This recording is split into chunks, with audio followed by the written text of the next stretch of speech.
بسم اللہ الرحمن الرحیم۔ السلام علیکم ناظرین، یہاں اہم خبریں ہیں۔ ایک تو جو فیٹف نے پاکستان کے ساتھ کیا، انہوں نے پاکستان کو کون سے نئے ٹارگٹس دیے ہیں، پاکستان نے کہاں تک پورے کیے ہیں، ٹیکنیکل وجوہات جو بیان کی فیٹف نے وہ کیا تھیں، انڈیا کا رول کیا تھا اس میں، اور انڈیا کے وزیر خارجہ کے بیان پہ رد عمل فیٹف کے جو عہدے داران ہیں انہوں نے کیوں نہیں دیا، یہ امپورٹنٹ چیزیں ہیں۔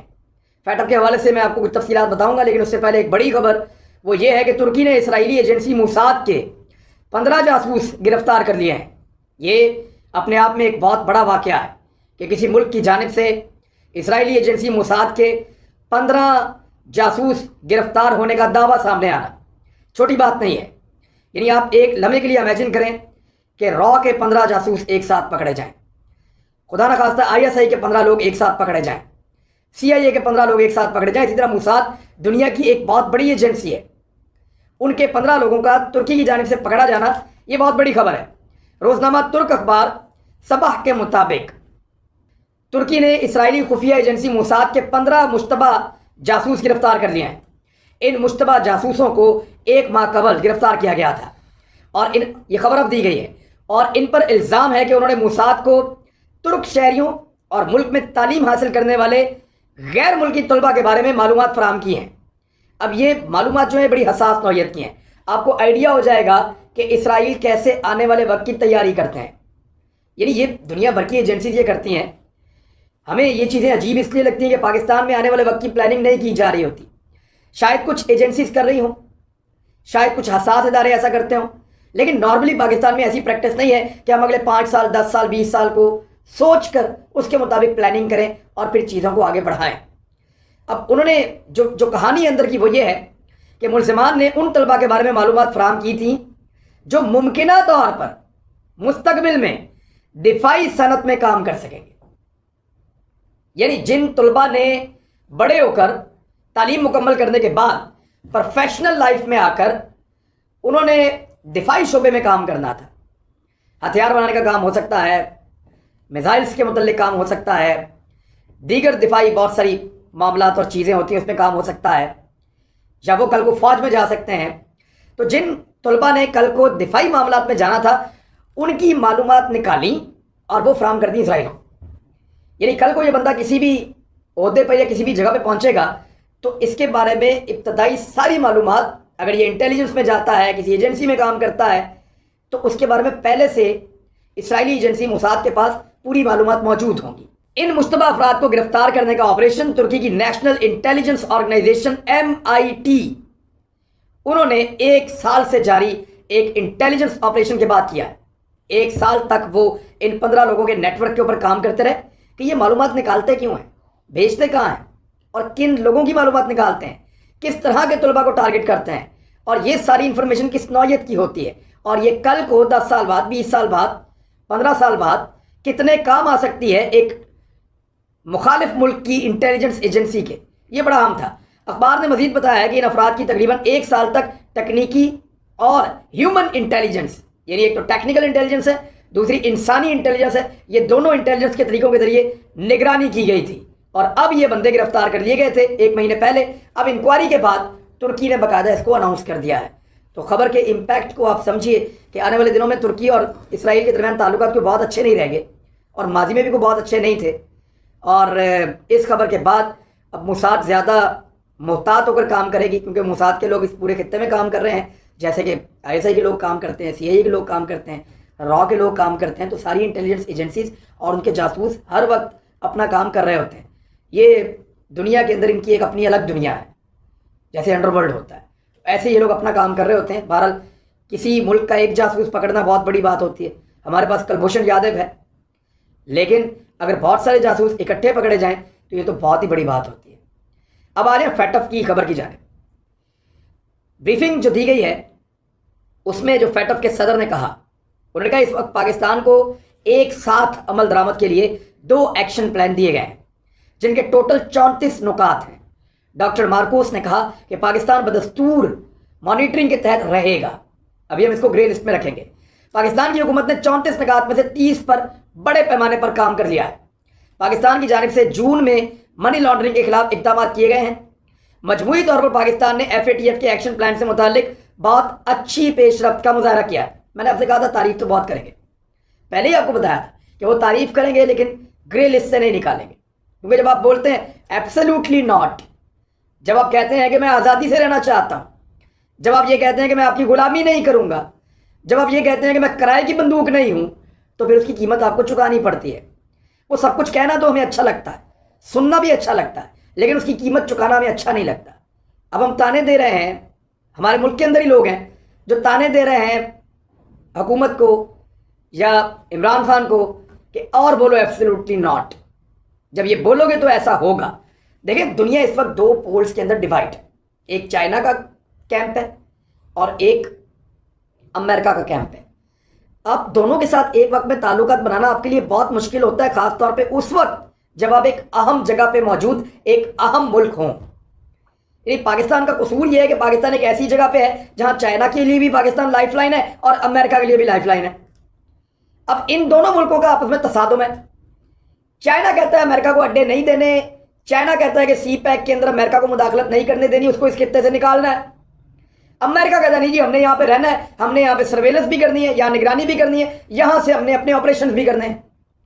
اب اگر دیتے تو چائنا ناراض جو پاکستان کا فیوچر ہے، نہیں دیتے تو امریکہ ناراض جو پاکستان کا اس وقت حال ہے اور ماضی رہا ہے۔ یعنی حال تو پاکستان کا امریکہ کے ساتھ جڑا ہے نا، وہ اس لیے جڑا ہوا ہے امریکہ کے ساتھ کہ جتنے بین الاقوامی ادارے ہیں جن سے آپ نے آج تک پیسے لیے ہیں وہ سارے امریکہ کے مرہون منت ہیں، وہ امریکہ کے آگے دبے ہوئے ہیں، چاہے فیٹف ہو، آئی ایم ایف، فیٹف سے پیسہ تو نہیں لیا لیکن وہ طے کرتا ہے چیزیں، فیٹف ہو، آئی ایم ایف ہو، ورلڈ بینک ہو، یہ سارے امریکہ کے کنٹرول میں ہیں۔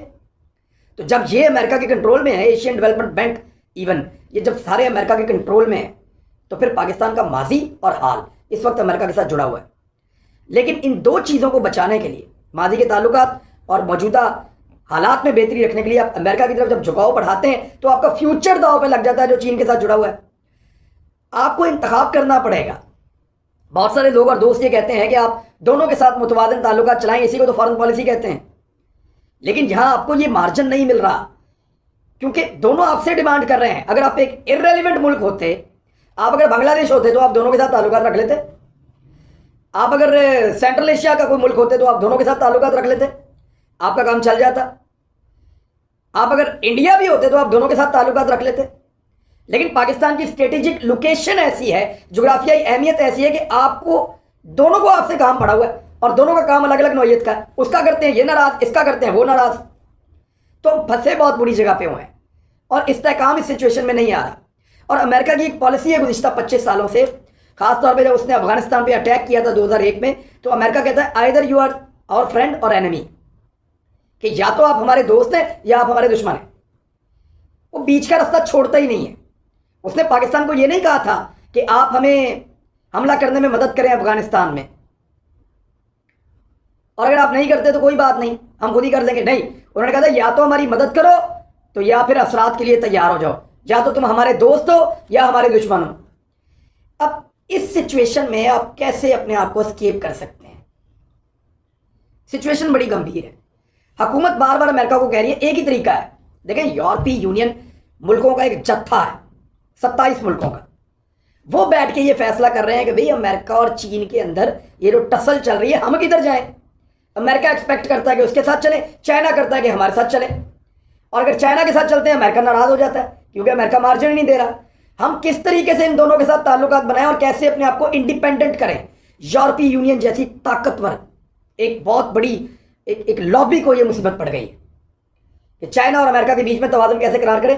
ان کو بار بار یہ میٹنگز کرنی پڑتی ہیں، ان کو اس کے اوپر ڈیبیٹس کرنی پڑتی ہیں، سیمینار کرنے پڑتے ہیں۔ جب وہ اتنے پھنسے ہوئے ہیں تو ہم کہاں پہ ہیں؟ 3 میں نہ 13 میں، اور کام ہم سے بہت زیادہ پڑے ہوئے ہیں دونوں کو۔ لہذا پاکستان کے لیے یہ کروشل وقت رہے گا، کم سے کم آنے والے 5-6 سال تک آپ کو یہ چیزیں برداشت کرنی پڑیں گی۔ امریکہ کو یہاں سے ارریلیونٹ ہونا، گریجولی ہونا ہے، اور جیسے جیسے وہ ہوتا جائے گا یہاں ایشین ملکوں کا ایک تگڑا کنسورشیم بنتا جائے گا، جس میں روس ہوگا، جس میں ترکی ہوگا، جس میں چائنا ہوگا، جس میں ایران ہوگا، سینٹرل ایشین ملک ہوں گے، اور الٹیمیٹلی جب کشمیر کے اوپر کوئی معاملہ حل ہوگا تو بھارت بھی اس کے اندر شامل ہو جائے گا، کیونکہ اس کے بغیر بھارت رہ نہیں سکتا۔ دنیا کے اندر امن ایسے ہی رہ سکتا ہے کہ امریکہ یہ تسلیم کرے کہ یہاں سے مشرق سے ایک طاقت اٹھ رہی ہے اور وہ اپنا کام کرے گی۔